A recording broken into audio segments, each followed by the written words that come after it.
Okay, I'd like to call the meeting to order. Can we please rise for the Pledge of Allegiance? I pledge allegiance to the flag of the United States of America and to the republic for which it stands, one nation, under God, indivisible, with liberty and justice for all.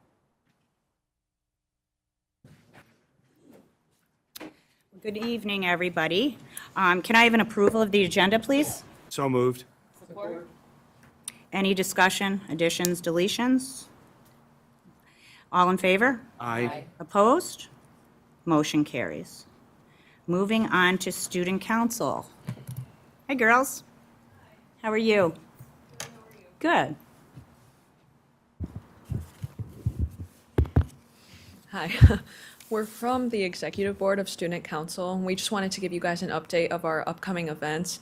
So for Halloween, we have a costume contest, so students dress up on Halloween, and then at lunch, the teachers will judge and pick like the best costume, and the winners of both lunches get like a gift card and a prize.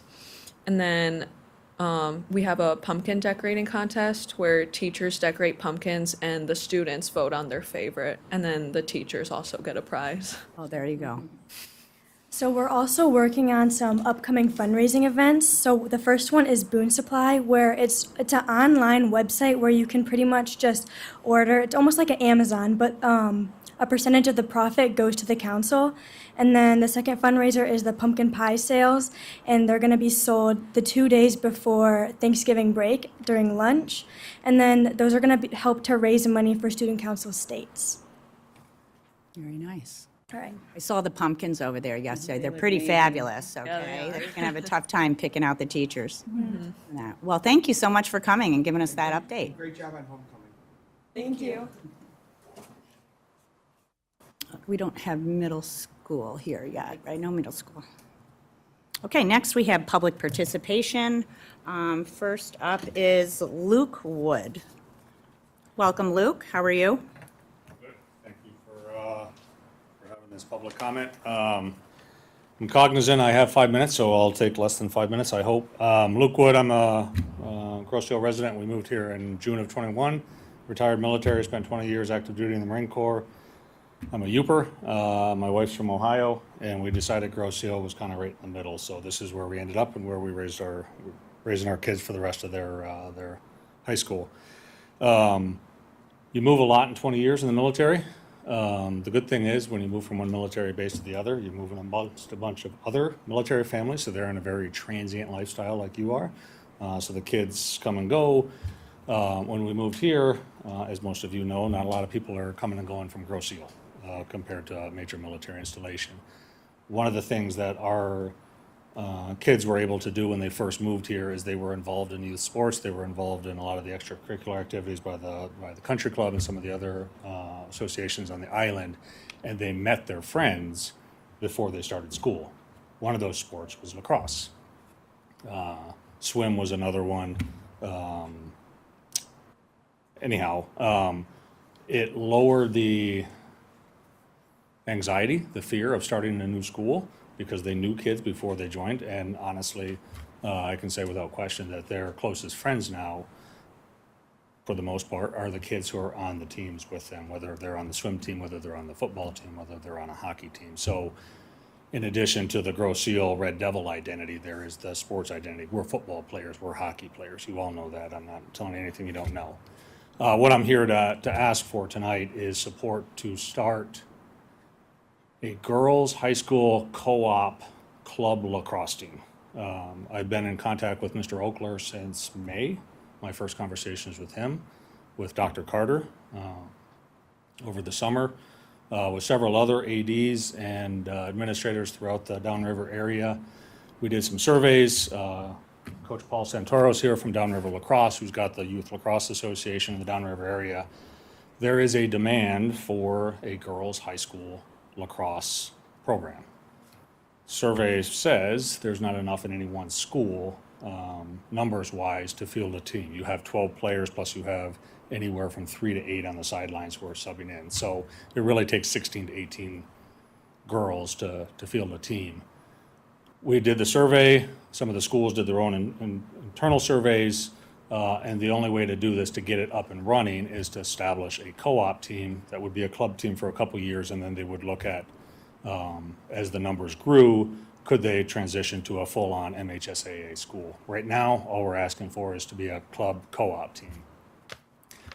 I will save you all the intricacies of the game of lacrosse. However, what I can say is it's one of the fastest growing sports in the U.S.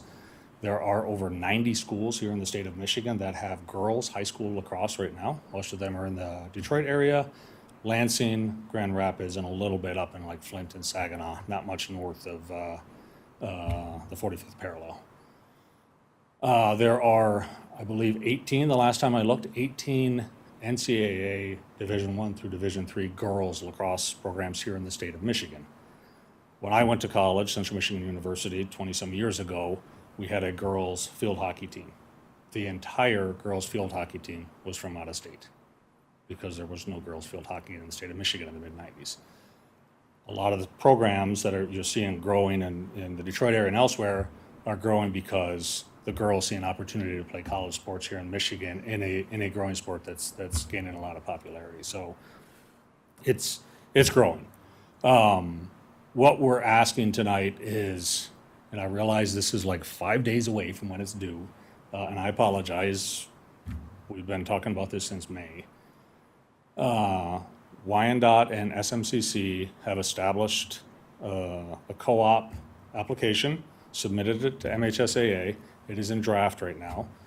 From what I've been told by both ADs, they have verbal approval from their school board and from their superintendent to start a program, girls lacrosse program. Wyandotte having the preponderance of the students. They have 8 right now that are firm, plus another 3 to 4 that are tentative. SMCC has 4 that are firm, plus another 2 to 4 that are tentative. That's exactly enough to start a program, but no wiggle room. They've asked, and we proposed this earlier in the summer to the AD and to Dr. Carter, is it would be Wyandotte, SMCC, and Grosse Ile. Wyandotte has, because they have the preponderance, offered to be the host school.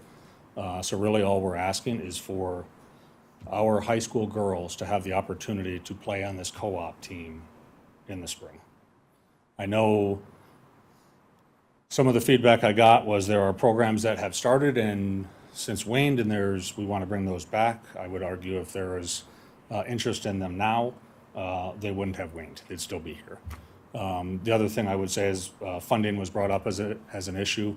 This would be a self-funded club team. Because of the way the co-op MHSAA rules work, it has to be a club team for the first couple of years before you get full MHSAA kind of credentialing. It would be self-funded, and the coaching, if I'm selected as the coach, I'm the guy who's been spearheading this over the summer with my fellow coaches back here, free of charge. Like, I don't want the money, right? I take the money, give it to the program to get it up and started. There are grants available. We haven't submitted any yet because we're not officially a program. Through USA Lacrosse, through some of the other sporting, national sporting associations that are out there that will help offset the cost, and then we would self-fundraise and student activity fee to pay for the rest of it. So that's what we're asking is, I've talked to Dr. Carter. He supports this. Dr. Orr, I'm asking for your support, and whoever it is on the board that makes that decision, we're asking for our high school girls, which you have some of the high school girls and the upcoming middle school girls who are going to be in this program, and not all of them are here, from Grosse Ile that want to participate to endorse this by next week. That's the MHSAA deadline. So, and I apologize for throwing that on you on No problem, we appreciate a it. Tuesday night, but it was in your channels. I realize Dr. Oakler's where he's at with the boys soccer team right now. So it's been working, I guess, and hopefully you've heard of it before. So Appreciate that's it. all I have. Well, thank you. Thanks for taking the time to come. I appreciate it. And girls, thanks for coming. We appreciate it. And Luke, somebody will get back in touch with you. It'll either be myself or administration will follow up with you after this to either get more information and have a discussion. Okay, so I appreciate your time. Thanks much. And not to disrupt, but I will take my lacrosse crew and we will leave because You may, yes. girls don't want to hear about it. Thanks. Thanks again for coming. No offense. Bye-bye, girls. Next public comment, we have Holly Woomer. Welcome, Holly. Hi, good evening, everybody. I'm actually here with positive feedback. This is my first year experiencing the middle school, and the new school counselor Karen Feldman has been amazing to work with. Some of the feedback I just wanted to give for her is that she takes her time with all of her students. The students don't feel rushed when they sit down and meet with her. If a student's out, all you gotta do is email her and say, my student's out today. She'll reach out, at least in my experience, she's reached out to the teachers on your behalf to make sure that they know your child's not gonna be there for the day. It saves a parent a lot of time from having to reach out to 7 different teachers. She's extremely supportive of the students and of the parents. And then she's also just an amazing resource for a parent that doesn't know how to navigate the middle school. Like, it's easy in elementary, reach out to one teacher if your child's not gonna be there, or if you have questions. Where, now in middle school, there's all these different teachers, and she's been really helpful and kind of guiding you on the way to work through the program. She's really quick to respond to questions. And this is actually my daughter's recommendation, that she's doing a great job. So I just wanted to let you know that it's been a really great resource for parents and for students. So thank you for hiring this position. Thanks, Holly. Thanks for taking the time to come and tell us. Okay, seeing no more public participation, we will move on to presentations. We have the audit up, but first I'd like to call Mike Georges up to the podium one last time. Mike Georges. Mike Georges has been doing our audits for how many years, Mike? Well, it's somewhere between 35 and 40 years. Okay, so it is really impressive. So we just wanted to say thank you. Thank you for always being so professional. Thank you. Thorough. Your presentations have been really amazing all these years, and we're going to really miss you. It's kind of sad. We're going to miss you. I know you're going to go on to bigger and better. I want to, appreciate that, the trust that you've placed in my firm and myself over the last, we've been auditors for probably 70 years, I would imagine.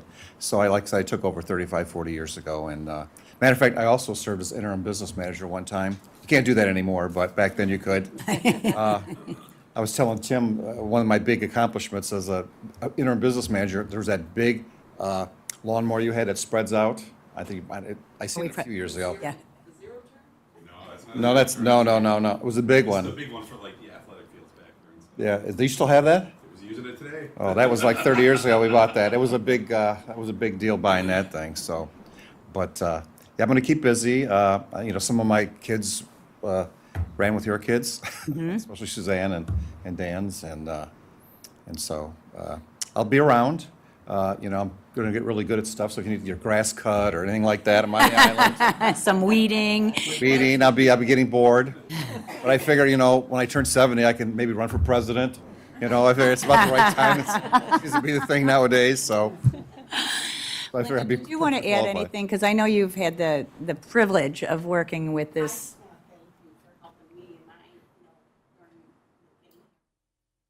Well, Linda had good bones, as I say. She just needed to learn about schools. One of my favorite people all the time was her dad. He was Yeah. treasurer for a number of years. And he didn't trust me very much at first. But the first time I met him, he grilled me for like 2 hours over the financial statements. Myself and Ruth Richardson. We're going, are we ever going to get done? That was great. Exactly. But I want to thank Lynn and all the business managers. There's been about 4 business managers since I started here. Superintendents, a few more. Yeah. Business managers, a little more steady, but they've all been great, and I do appreciate all the support that you've given me. And Tim Crossan is a partner of mine, principal. I call him my work son. So he's been with me about 12, 14 years, and he's been doing the audit for a number of years with me. And so he's going to do the presentation tonight, and he'll do a great job. And I know you'll treat him as well as you treated me. I do appreciate it. And thank you for the gift. Thanks so much, Mike. Little. Thank you, Mike, for all We those should years. spend school district money, that's. Yeah, that's why I don't get that excited. I'm saying, yeah. We'll have to write you up next year. No, he wouldn't do that. Thanks again. I'm sure I'll see you around. You will. Thanks, Mike, for all your Thanks years. again. Appreciate it. So now I would like to welcome up Tim Crossan.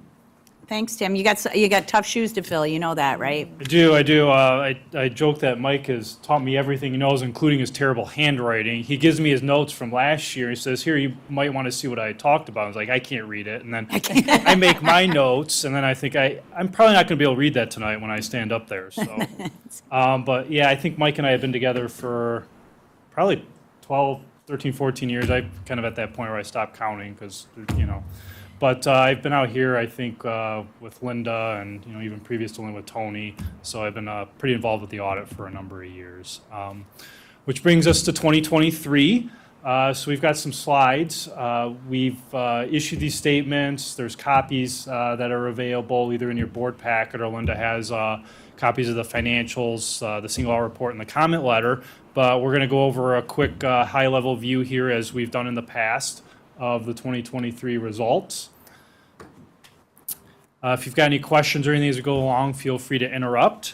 I'm going to start off with the audit overview. So what do the auditors do? We look at internal control. Do you have procedures? Are you following them? Risk assessment. So we can't audit everything. We've got to look at things that are high risk and develop procedures for that. Examination of documents. So we look at your invoices, your payroll reports, and see if you've got documentation to back up the numbers. Analytics. So we'll compare this year to your prior years, this year to budget. We do take an asset liability approach for the most part and look at your year-end accruals. Do you have reports to back those up? Do your bank recs agree to your trial balance? Peer review. So the auditors get audited every 3 years. Another CPA firm comes out and looks at our work papers to make sure we do what we say we do. And then unpredictability. So if we do the same thing every year, it dilutes the audit. So we have to do things that are different and keep management guessing a little bit. And as I mentioned, the end result there are 3 reports: the financial statements, the single audit, and then the management letter or comment letter.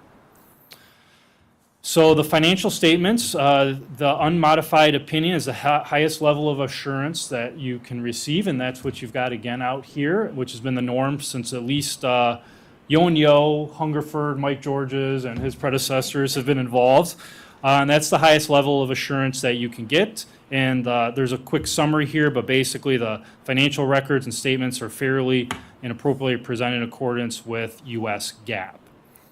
And then the single audit report. So that's your report over compliance of federal awards. That also has an unmodified opinion for ESSER, is the major program we audited out here this year, and there were no findings on the single audit report either.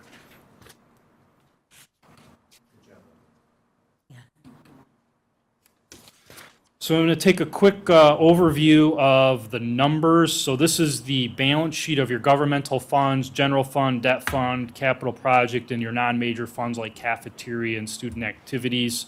Primarily, I'm going to stick to general funds since that's the fund everybody worries about in schools. It's ultimately responsible for paying the bills that the other funds can't cover. Before I do that, I want to mention the capital project fund. So that has a really big number there, $30,415,000 in investments. So you issued some debt in late 2023's fiscal year, like May, June, and that's money that you're going to spend on district-wide projects going into 2024 and beyond. So that currently is sitting in investments, and down at the bottom there, that's all restricted for those projects. So general fund, you ended with $8,336,000 of total assets. That's up a bit from about $7.9 million last year. Some of that is timing of receivables and cash. And then down below, you ended with $4,070,000 of liabilities. That is up a bit from last year, about $3 million. Some of that is timing. That also is, there's a new row in there, state aid anticipation note. So that's some short-term lending, kind of like a line of credit that's available to school districts that you did draw on this year and you did not draw on it last year. So that added about $600,000 in liabilities. And then you've got some of your other accruals, including accrued payroll, which is your teacher's contract. Their July and August is included in that $1.3 million. So $8,300,000 of assets less your liabilities gives you $4,139,000 of fund balance in general fund. Something noteworthy there is you have an assignment of $855,000. So that's assigned for a deficit in fiscal year '24. So you're basically saying of your $4,855,000 is already spoken for because there's a deficit expected for 2024. So that gives you $3,226,000 unassigned. So this is the summary statement of revenues, expenses, your changes in fund balance. So this is revenue less expense equals change in fund balance. Again, I'm going to stick to general fund, that far left one. So revenue and other sources being transfers in total $23,400,000. That's an increase from $21.8 million last year. What's noteworthy about that, it's a big increase, but you got about $1.1 million one-time payments from for ORS. So it's 147C2, I think it's what it's called. So that came through state aid, and that also is an expense in your general fund. So you've got 24 million expense, that's up from 21 million last year, and a big part of that increase is that 147C2 that got paid out to ORS. So revenue less expense gives you a decrease in fund balance of 677,000. So you subtract that from your beginning fund balance, and that gives you the 4,139,000 in fund balance. So that's 17.2% fund balance based on expenses, and that's a decrease from 22.3% in fiscal year '22. Can I interrupt you real quick? Tom? Sure. Again, I ask Mike this every year because I know it fluctuates a little bit, but the recommended fund balance that you would suggest again. Well, MDE recommends anywhere from 10 to 15% is their range. 5% is early warning. Yeah, I don't want to go to 5%. Yeah. I got a couple extra slides on fund balance and the trend coming up. The budget. So you have to adopt the budget every year. You're supposed to spend within that budget. That is the law. The revenue, MDE does not worry about very much. You can be over budget on that. But the expenses is really important that you spend within that budgeted amount. So you could see 95%. So you came up about within 4% of your total budget. So that's really good. That's tight budgeting. That's 25 million budgeted and 24 million spent. So that's really good budgeting on Linda's part.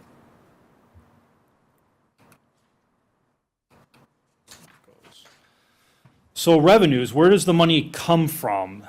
So you could see on the bottom there, that's your state aid. 78% of your revenue is coming from your state aid, which is based on your pupil count. That's 18.3 million.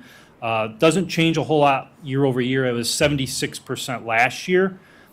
And then up at the top, your local is about 9%. That's your property tax income. And then if I jump over the far left, your federal revenue, so that's going to be things like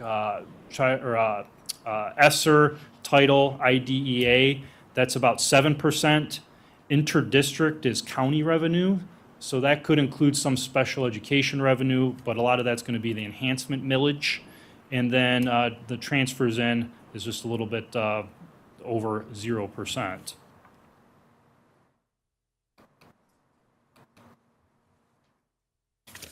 And then expenses, so where does the money go? So salaries is 45% of your spending in general fund, employee benefits is 38%. So together, that's 83% of your expense is going to your employees. Purchase services would be next. That's also going to include some people costs like EduStaff. Contractors is going to be in that purchase service, which is about 9%. Supplies and materials, that would be things like books, office supplies. That rounds out 7%. And then other is going to be everything else that doesn't fall into those categories.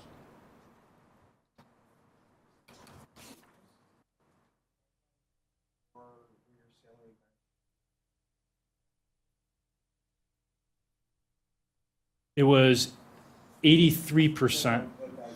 The recommended. I wouldn't say guideline. I say it's really common to see between 80 and 85% they're on a school district. Yeah. But ours is 83 plus the purchase service because we have a couple of things that are outsourced, right? Yeah, like EduStaff would be in there, so that's people costs that And would be, transportation, the bus driver. transportation would be in there that's all also. part of that 9%. Yep. Would be considered salaries if they were in-house. Exactly, yeah. All right, here's a trend. This is general fund revenue compared to expense. So you could see a really good trend there from 2019's fiscal year through 22. Your revenue column on the left, the dark blue one, was greater than that green one on the right.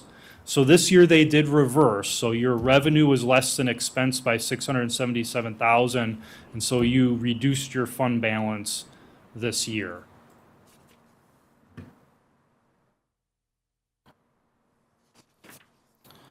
So trend analysis, so I had the pie chart with the sources of revenue, and that state aid down at the bottom was the really big one.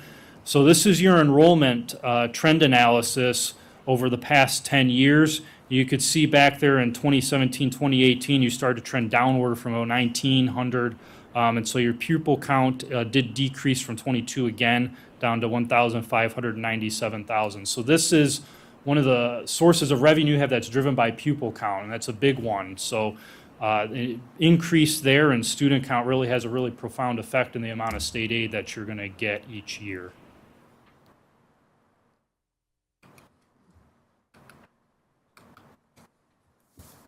And then I'd mentioned that there'd be another slide on fund balance. So this is your general fund balance compared to the past 4 years down at the bottom. So as I mentioned, the revenue's been greater than the expense for the past 5 years, and so you've added to your fund balance year over year. And then 17.2% is where you are this year. And then we've got some comparatives up at the top. So this information's a year old. This is all the schools in the state, and so 2022 is the latest and greatest we have. So your peer group, 1,500 to 1,999 students, is 22.1%. And then you could see statewide, which would be all school districts, is right around 20%. So you're above that MDE recommendation at 10 to 15%, well above 5% early warning, but a little bit below peer. Tim, do you see districts' fund balances dropping? I think in the student counts, probably, 3,000 to 4,000 and above, I've seen them, they've been up, I think, this year. I think the smaller school districts, I've seen trending down, I think, or being very close to net zero. It's hard to put that, I think, in, one trend line, because each district has its own challenges, and depending on what they were doing with negotiations and steps, they could have an increase that is kind of off timing for another district who's in the middle of a contract. So but yeah, I would say the bigger school districts probably adding to their fund balance this year. That MDE recommendation, 10 to 15, that's not taking into account the size of the district, because the smaller the district you are, the higher the fund balance you need in order to be able to handle, Yeah, that is a dips in flat enrollment number, as 10 to a significantly. 15%. So a school district with, 4,000 plus student count could be, double, the expense that you are, Okay, Mike, I'm going to call on you just because I don't want to misquote what you've said in the past, but you told us it was a percentage of, what was it? We should always have I thought it was closer to 17, 18%, and it was so much of our budget, our monthly budget, or, 2 months of, Months of expenditures. right, Right around that 17%. right. okay, gotcha, okay. I think that's a good. Yeah, it scares me, the 10% mark scares me, because we've been there before, and we fluctuated down into the 5% mark very quickly. Right, because of our small budget. 17, so that's a 5-point drop right there. Yeah, I mean, because of our budget, any unexpected expense has a greater magnitude on our district than it would on a different sized district. So, Tim, I have 2 questions for you. As we're talking about comparisons, you were saying school districts fund balance larger districts. How much is Title I and other ESSER type funding affecting other districts' balances versus ours, that we don't get that much federal money? Well, for title, IDEA, the reimbursement, so revenue equals expense. They don't generally add to their fund balances on that. They might get some indirect that they're able to capture. ESSER, it just depends on how the district chose to spend it. If they tried to spend it on one-time things, then their fund balance, could be okay once ESSER is spent down. If ESSER was built into salaries, then that money's gonna, when ESSER runs out, come out of their fund balance if they can't replace it with something else. So for some districts, IDEA and title is significant. It's millions of dollars, Oh, if you- whereas yours is, Right. I don't think we ever even audit that as a major program. That's like 750,000, I think is the. So those districts that are investing in salaries and things like that, once the money changes, their fortunes may change also. It could, depending on how they chose to spend that. Yeah, if they built it into ongoing costs, employment cost, when ESSER is going to run out substantially, I think into fiscal year 25, but a lot of it's going to run out your fiscal year 24, and I think it ends 9/30 or 12/31 of 25. So yeah, once that runs out, they could, be faced with paying it out of general fund. And I'm sorry, guys, if I'm monopolizing. Going back to our budgeting, if we go back to that slide, we were, especially in expenses, we were pretty darn close. It's slide 6, isn't it? Yeah, we were 90, like, what is the norm for other, I'm biased. I think Linda does a great job at budgeting, because as you go through the year, a budget is just your roadmap. Until you get to your destination, you look backwards, you never know how you got there. Correct. So how well do we do, like, relatively speaking, with other districts you see? You did among the best as far as the budgeting. Yeah, I think if you can get to that 95, 96, 97, you're doing really good. Don't want to go over, so that's, You would be amazed at how many districts, and they've been their budget the last week of June, and they still are yeah, way off materially over. materially, Yeah. which means that their books aren't in order when they did that. And then at the year end, when they close, they find all this other stuff. Yep. And so they didn't, Yeah. so that's. Yep, but it's pretty much unheard of to be, how do I say, 100% accurate between budget and final cost. It's impossible. Because when you do that, when you do your true up, until you look in, like, probably mid to late August, you don't even know what all your expenses were in final form for 6/30. So how do you know what your final costs are Yeah, but for us, self-insured medical is always the wild card. It is. But some of the other expenses, like building costs and things like that, until you close those things down, you really don't know until after the school year, the true up, correct? And it's a really good point too, sorry, Katie, is that it's 95.7%, but then when you look at, if you were to put the self-insured in there, which she absolutely could never predict, if that was, it would be even better. So I think that that's an important point too, Linda, of how trustworthy those numbers are that you give us and how much we appreciate being able to have so much trust in your numbers to be able to make good decisions for the district. So kudos to you. Thank you.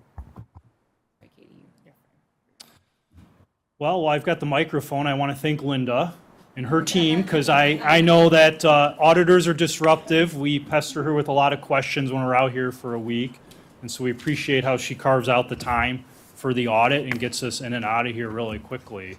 And, we had this done basically by the end of September, as we've done, I think, as long as you've been around and you've been in the seat there. It's just another good year, and we really appreciate getting us in and getting out. One thing Linda does that other business managers don't always do is that when they're out there that week, she dedicates herself to that. Yeah. If she has to do her regular work, I know she stays later at night to get that done. But when her staff's here, she answers her questions, and that's not always happening where we go. Yeah. Which, we have 5 or 6 days carved out of our schedule. We do 80-something school districts. It's like, we're there for you that week, and then Yeah. they're not there, they're doing other stuff. And we understand it's a crazy job. Yeah. We get it. But we really appreciate the effort that she makes to stay focused on us. 'Cause everybody likes that. Our staff love that. Yeah. They all know. My staff come out and they always say it's their favorite job. You're welcome, Mike. You owe Bob a bottle of Maker's Mark. Well, thank you. Any other questions for Tim before he steps away from his Thank you. All right. Thank you. Thank you all. And Mike, thank you again. Okay.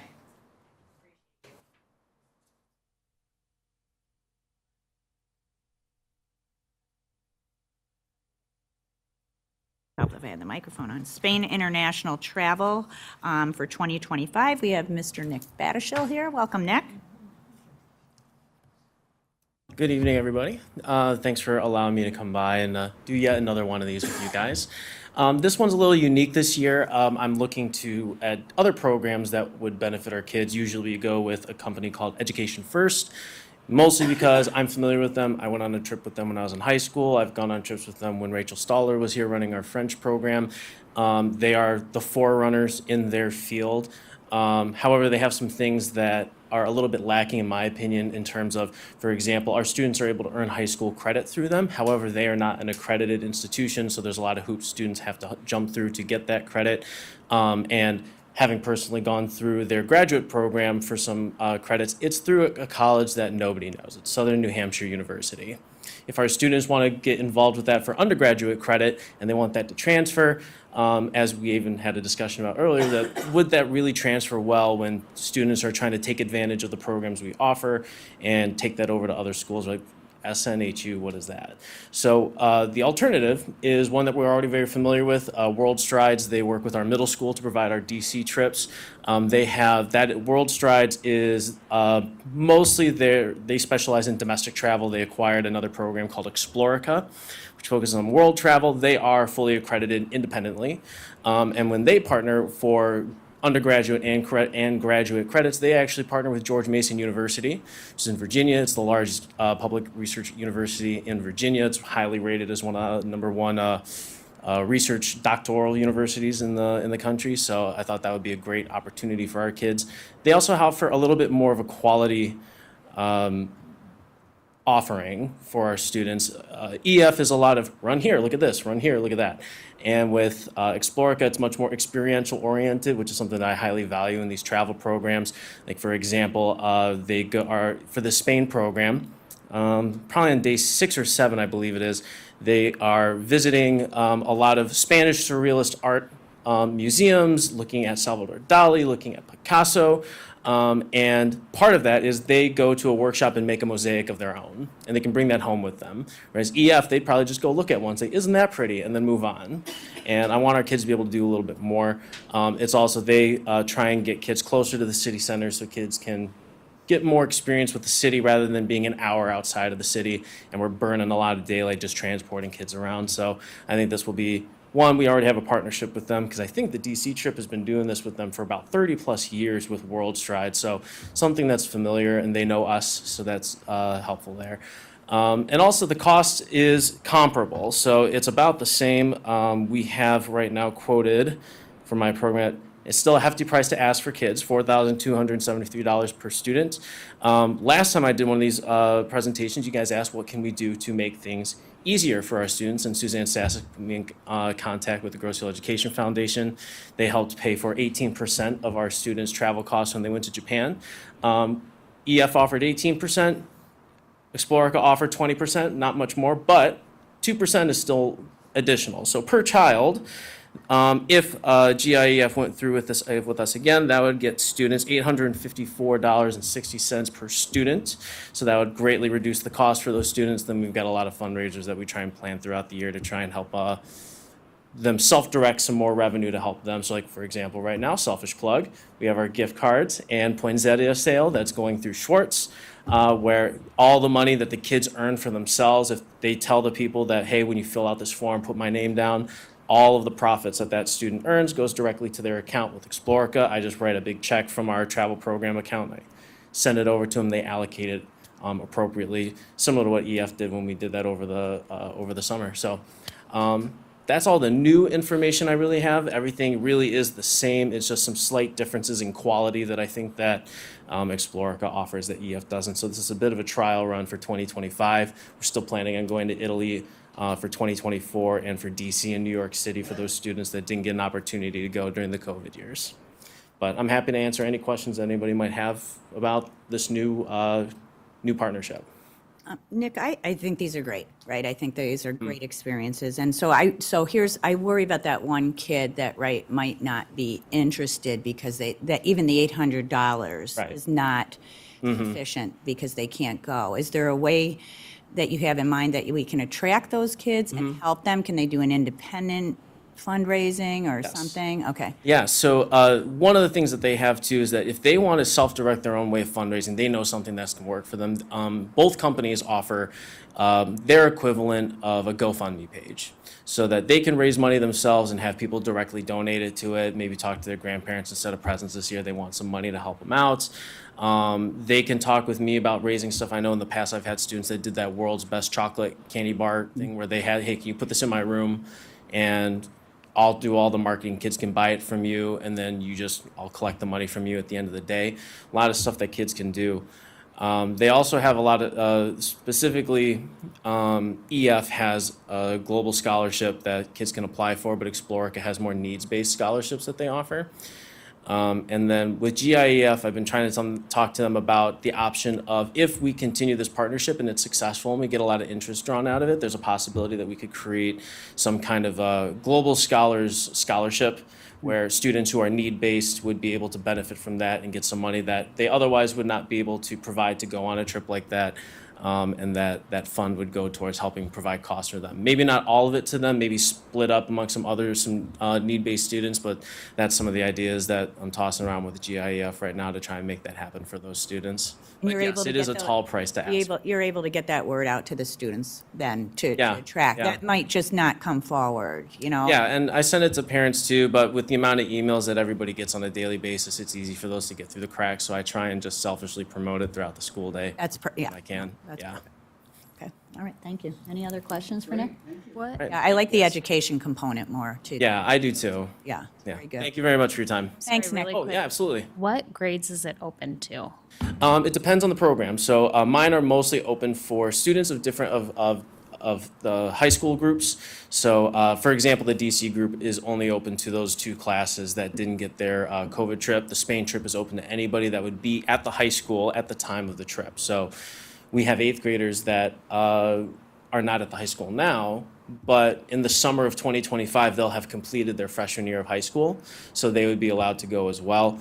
And in the past, we've still had it where seniors who were about to graduate into that summer of 2025, because it happens right at the end of the school year, they still sign contracts with me that say, like, you are still here as part of the school. You may have gotten your high school diploma, but you're still here. They do have offerings for middle schools. I know that 2 years ago, when I went to Europe with my high school group, we were actually partnered with a middle school group. There were a bunch of 8th graders from North Carolina. They were on a similar tour, so they traveled with us to different places, but they got more middle school appropriate content for that. So if we wanted to, we could expand into the middle school, but I know that that would be a hard ask for the amount of money that they pay to go to DC already. Yeah. Yeah. Thank you. Can I just ask Claire, I just want to know if I heard you right. Did you say high school credit they can earn or college credit? Both. So high school credit is free. They can get, so if there's an 8th grader that wants to go, and we had a trip that was going to Peru, but it got canceled because there's civil unrest there. If a student was enrolled in that, they could get high school credit towards their Spanish language for high school I was credit. wondering which credit it's Right. It's their world language credit? Yeah, and and they have options too. It could be history, it could be Spanish. From my understanding, it's whatever is relevant to the trip that they're going on. They offer, for example, some STEM trips to the Great Barrier Reefs in Australia. They would have a program that would be designed more for science.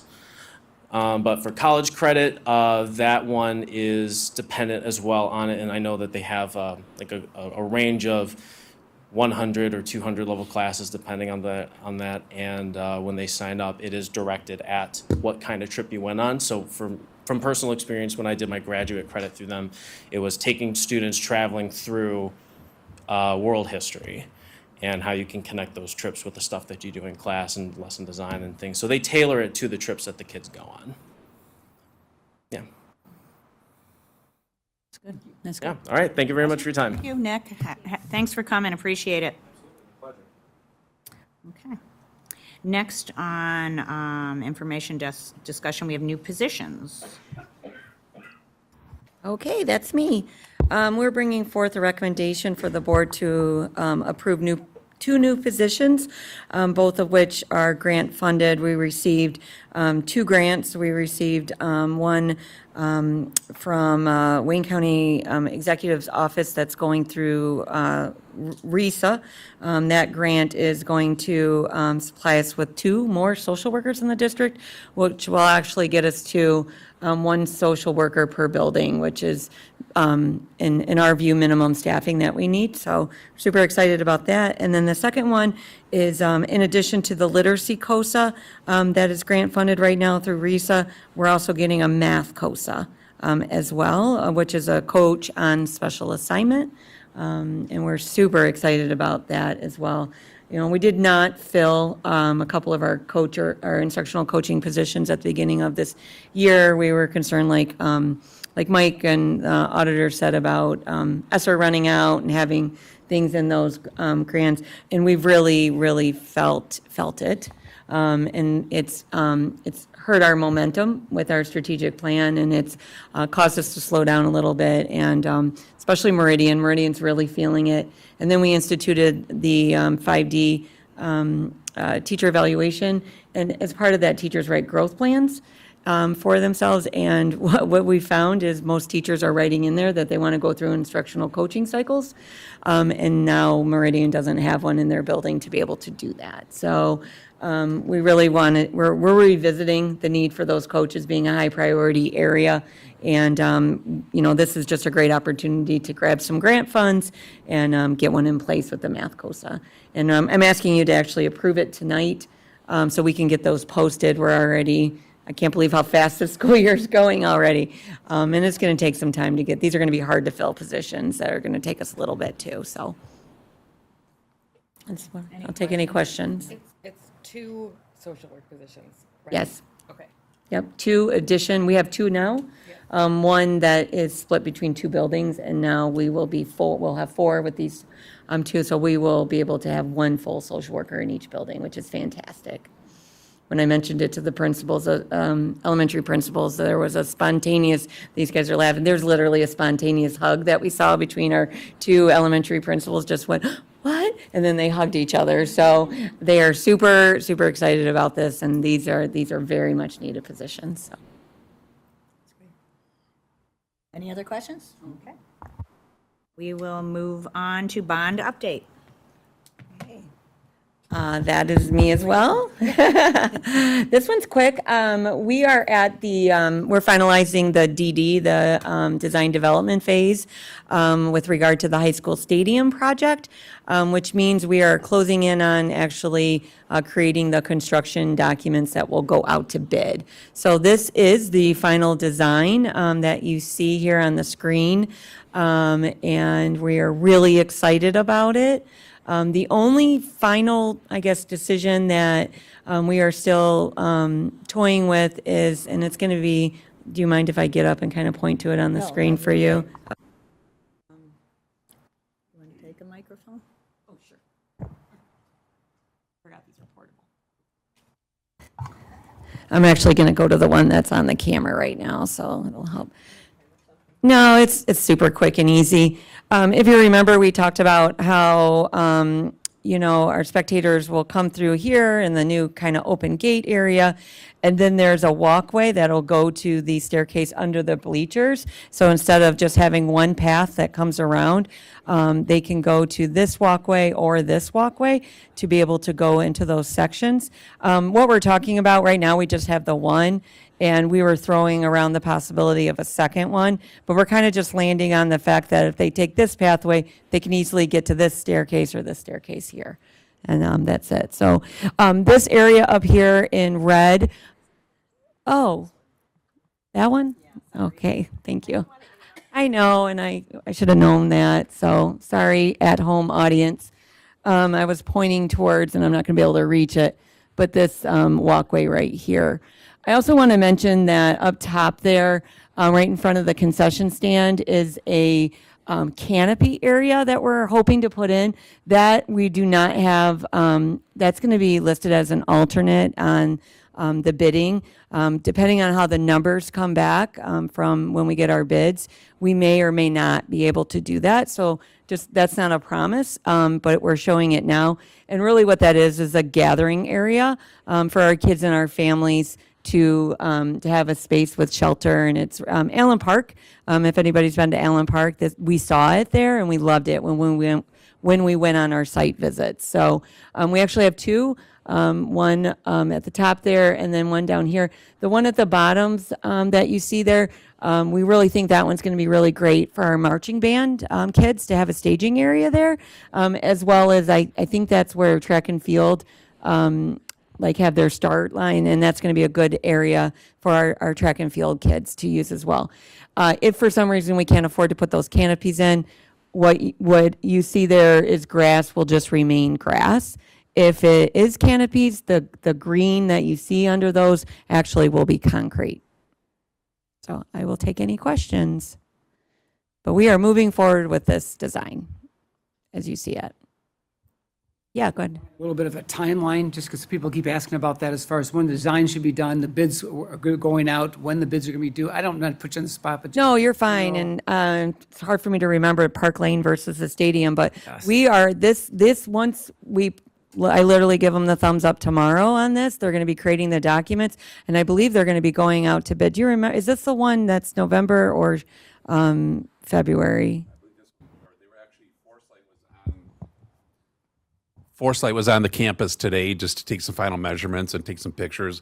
Mostly of like the visitor bleacher area, just kind of putting the finishing touches on their report so they can roll it out. Yes. Okay. It'll go out to bid, and then as soon as graduation is done, we will start to see construction happen. So we'll be bringing a contract for board approval like right after November time. And we'll be ready to play our first football game next. Yeah, we will be ready to, yes. We are likely scheduling some away games to start the season to buy us a little bit more time. But yes, we absolutely want to schedule or be ready for our first games. Thank you. Yep. Any other questions for Val on that? That looks great. I've gotten a lot of positive feedback on the designs up to this point. Yeah, so have I. I've gotten a lot of feedback because the football design has been on the website, and it's great to hear a lot of community members really loving the design, and they're excited about the design. So I would echo that, and that's been great to hear. So we're excited for our community. Okay, thank you. Next, we'll move on to consent grouping. Can I have a motion, please? I move that the Roseville Township Schools Board of Education approve the consent grouping as presented. Support. On this, we have the business payment of bills of through September 1st, 2023, through September 1st through September 30th, with the amount of $946,000, $479.80, and the approval of minutes for September 26th and October 10th. Any questions, comments? Support? Oh, did nobody, I thought. Oh, did you? Any other questions or comments? All in favor? Aye. Aye. Opposed? Motion carries. Move on to action items. First up is the Spain International Travel 2025. This is what Mr. Battershall just reported out on. Could I have a motion, please? I move that the Grosse-Ile Township Schools Board of Education approves the 2025 foreign travel to Spain as presented. Support. Any other comments? All in favor? Aye. Opposed? Motion carries. Next, we have the approval of the new positions, the elementary social worker and the math COSA. Again, this is what Superintendent Orr reported out on. Can I have a motion, please? I move that. Go ahead, Nadia. Okay. I move that the Grosse-Ile Township Schools Board of Education approves the new position for a full-time elementary social worker as presented. I'm sorry, Nadia, I didn't catch this, but it's 2 full-time social workers? Okay, sorry. So let me amend that would be for 2 full-time elementary social workers as presented. Support. Any other discussion or comments? All in favor? Aye. Aye. Opposed? Motion carries. Next, we have winter taxes. We have math. Two different ones. Oh, math, sorry. Can I have a motion for the math COSA, please? I move that the Groseal Township Schools Board of Education approve the new position of full-time elementary math coach, COSA, as presented. Any discussion or comments on this one? All in favor? Aye. Opposed? Motion carries. Next, we have winter taxes. Katie, that's you. I move that the Groseal Township Schools Board of Education approves the tax rates for the 23 winter tax collection as presented. Support. And this is for a total of $3,293,902. The homestead of 3.6478 mils and the non-homestead of 12.2841 mils. Any other discussion, comments? All in favor? Aye. Opposed? Motion carries. Next, we have the 8th grade Washington DC trip. I move that sorry, did I jump on that? Are you ready for me to go? Yes, I am. Sorry. I move that the Groseal Township Schools Board of Education approves the 2024 8th grade Washington DC trip as presented. This was actually presented at the work session. Support? Any comments, questions? No? All in favor? Aye. Motion, opposed? Motion carries. And finally, we have the audit. Can I have a motion, please? I move that the Groseal Township Schools Board of Education accepts the annual financial report dated June 30th, 2023, as submitted by Yao and Yao. Support. And Linda, fantastic job as per usual. And Linda. Mike, thank you for everything. And thanks again, Mike, for all your work, okay, and support through the years. Any other comments? All in favor? Aye. Opposed? Motion carries.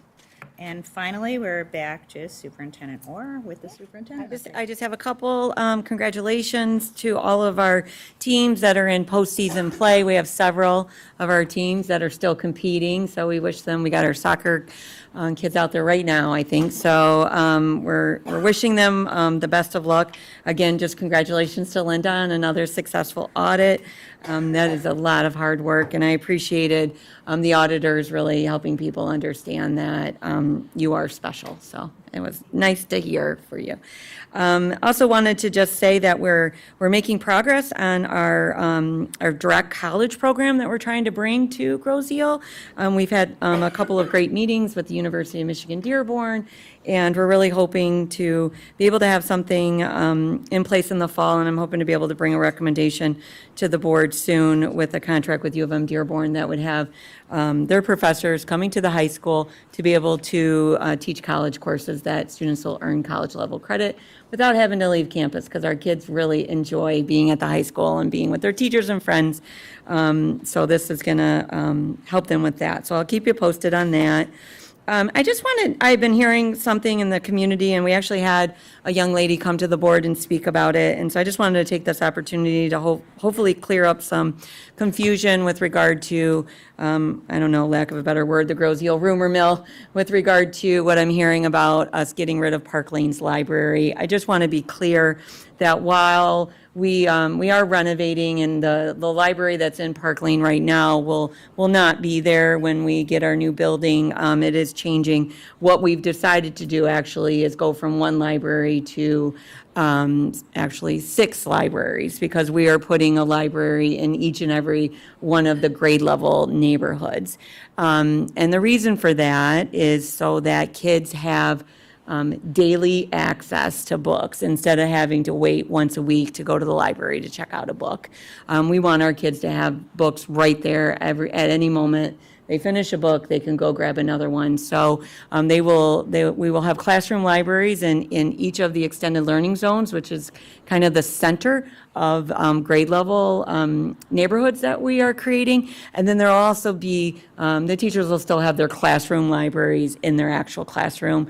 And those tend to be books that teachers have purchased on their own and collected over the years. So no worries. We are not getting rid of all of the books in our library. We are going to have all of those same books that we have right now in both Park Lane and Meridian's libraries will just be redistributed to create grade level libraries. So I think it's going to help with access as well as, being able to have really a more robust selection for our kids. And the So, question came up that if somebody wants to go a grade above. absolutely.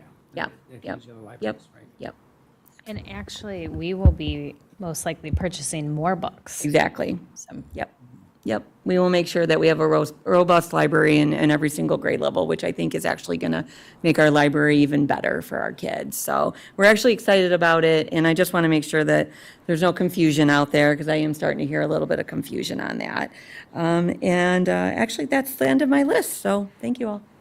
Perfect, thank you. Just one thing I wanted to mention before we adjourn. I'm looking at a December 12th is our one meeting that month, so you don't have to give me feedback immediately.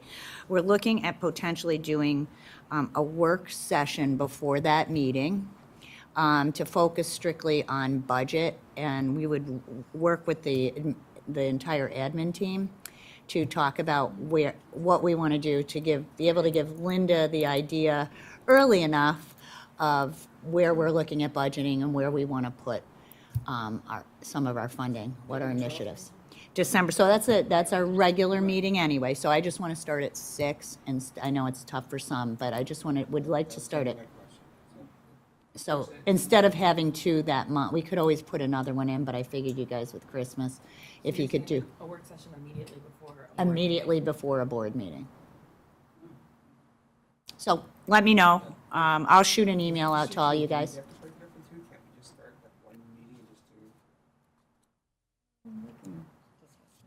Hmm?